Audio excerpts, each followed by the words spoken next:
I've enjoyed entrepreneurship since I was a kid, and the thing that I enjoyed most about it was the freedom, and the freedom to not limit yourself on your abilities, but also just interacting with the customer and having clients.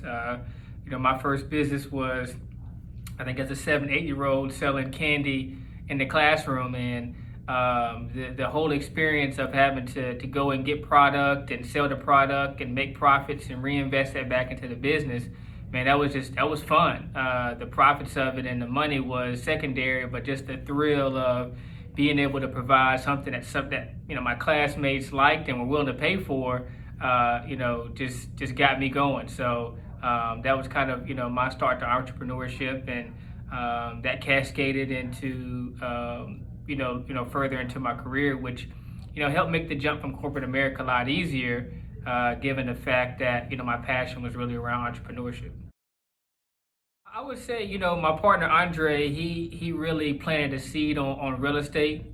He knew that I was always an entrepreneur at heart, and so we had a couple failed businesses together previous that were small and didn't get out the start. And so, as I got to really diving into real estate and how I created wealth, and then just enjoying, taking something that was ugly and making it pretty, man, that I found another passion and that sense of it as well too. So, mixing the passion of wanting to be an entrepreneur with really enjoying, building homes and making properties nice, I think is what drew me to real estate.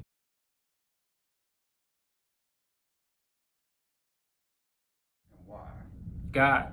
I think that we have to give, him, the credit. He blessed us with opportunity and the ability, and it was, up to us to steward that. And even as Dre and I used to imagine, 9, 10 years ago, and what our company could look like, it never looked like this. And that's to show you how good God is that He's willing to bless you over and above what your expectations are. So, through all the trials and tribulations and things, and I get a chance to experience that every day, and to look at His glory, to look at what He's done in us individually, our families.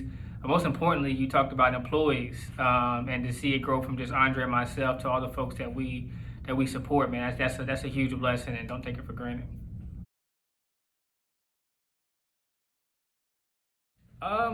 I think, we, like a lot of companies during the initial crisis, had to take a step back and figure out who we were and what our identity was.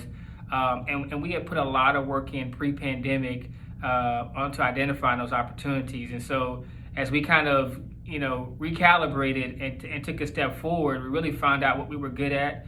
And that has allowed us to see, which has been some amazing growth over the last 9 to 10 months, has been really just honing in on our identity and also reinvesting back into our business. For us, our goal is not to be rich and to have, all the nice things. And I think, those are things that can come, but we really want to reinvest back into our business, back into our people, into the infrastructure that's going to allow us to withstand and move forward, another 10 to 15 years down the road. So, we've taken advantage of some of the businesses and business opportunities and things that the government has had, and really taking those funds and done what they asked us to reinvest it to the business and to our people, and keeping people on payroll that we can continue to grow and sustain and get through this pandemic.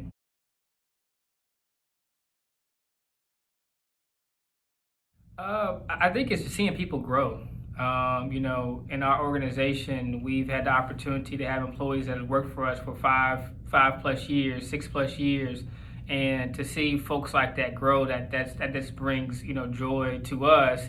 And to be honest, you don't look at it a lot, but being a young Black entrepreneur is a rarity, in our country and in the city and region that we're in. And it's a tall task. It's a responsibility. And so, we take joy in seeing people grow, seeing people that we mentor grow and their businesses grow. But, just seeing the joy and feeling joy for folks that have, have come into contact with VPG or its employees, and in some way or another have made their life better.